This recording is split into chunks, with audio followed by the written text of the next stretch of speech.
We had a wonderful peace-filled meditation on this lesson, lesson 223. What a powerful thought in the Course. It says, God is my life. I have no life but his. And I think it's important for us to, sometimes people go, what do you mean when you say God? And that's why during the meditation I was trying to help us understand that love is the same concept. You know, God is not a man up in the sky with a white beard.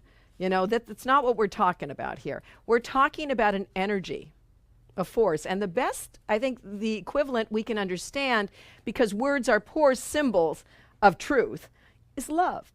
Love is all-encompassing. When you think of love, you don't think that you can actually put love in a box and, you know, encapsulate it. And God is the same way. You can't really encapsulate God. When you think of God, even though we may have some images that are you know, insufficient for us, God seems to be an all-encompassing experience. But if God engenders in our minds lots of dogma or religiosity, think of love. And that's why it says here, God is my life. If you think the same, love is my life. The essence of what God is, love is my life. I have no life but his. In essence, I have no life but love. If love is your essence, and that's what the Course says in that first introduction, it says, it's talking about, it's a course in miracles, it's a course in finding out who you are. And it says a miracle is basically a shift in our perception that allows us to remove the blocks to the awareness of love's presence, which is our natural inheritance. That's the truth about us. What's happened is so much has been covered up. I've often said that as I've gotten older in life, sometimes I'll look in the mirror in the morning and go, oh my God, who is that? Because that's an older image than the image that's in my mind. You ever notice that? Sometimes you think, if only people knew what a kid I was in my mind, they would pay no attention to me whatsoever. Thank God I've got some wrinkles, you know.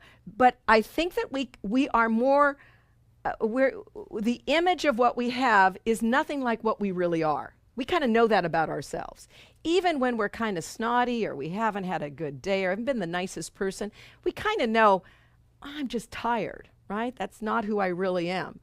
But people oftentimes don't give us that break to see that.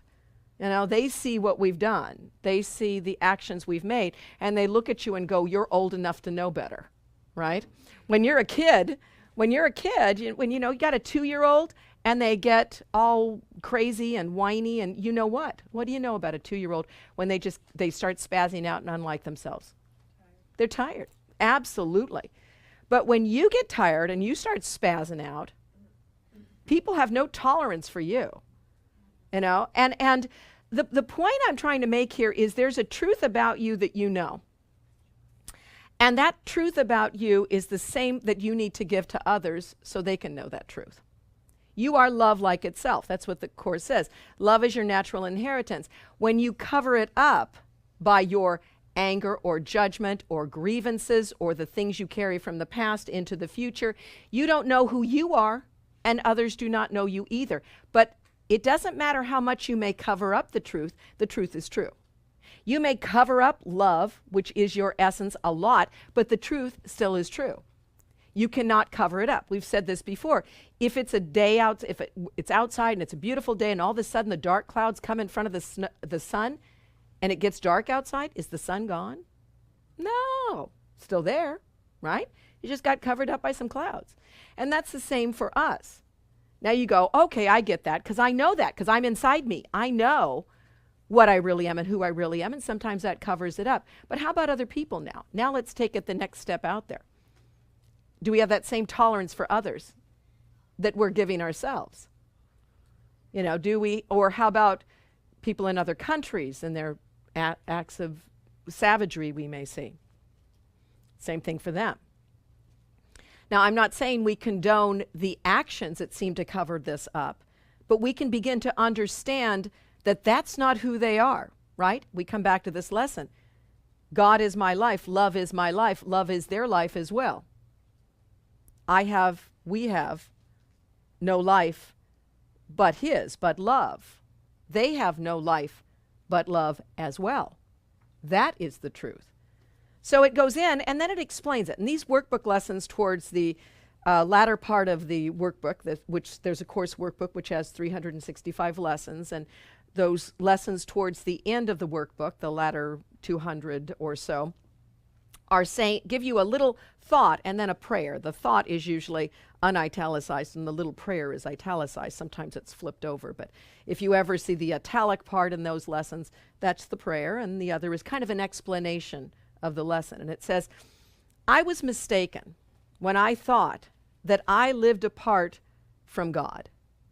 When I lived apart, and you can substitute again the word love, when I lived apart from love, whatever you consider your essence, a separate entity that moved in isolation, unattached, and housed within a body. When I thought that my separation, or my separate, you could even use this, my separate interests make me who I am, my separate judgments, that's who I am, that's when I'm mistaken.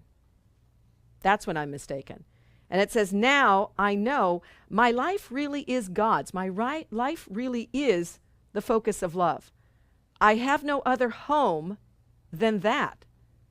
And I do not exist apart from him, or apart from that reality, apart from that essence of love. He, God, love, has no thoughts that are not part of me, and I have none but those which are of him. Now that's an interesting statement, because it's saying God has no thoughts that are not part of me. And that's true. Everything that God is, all the love that is the essence, is inside of us. We just cover it up very well. But those compassionate, loving, peace-filled desires to be of service are the reality of us. That's the truth of us. And we know when we come from this sense of abundance, or we come from this sense of love, or we come from this sense of connection, it makes sense. We feel good about ourselves, don't we?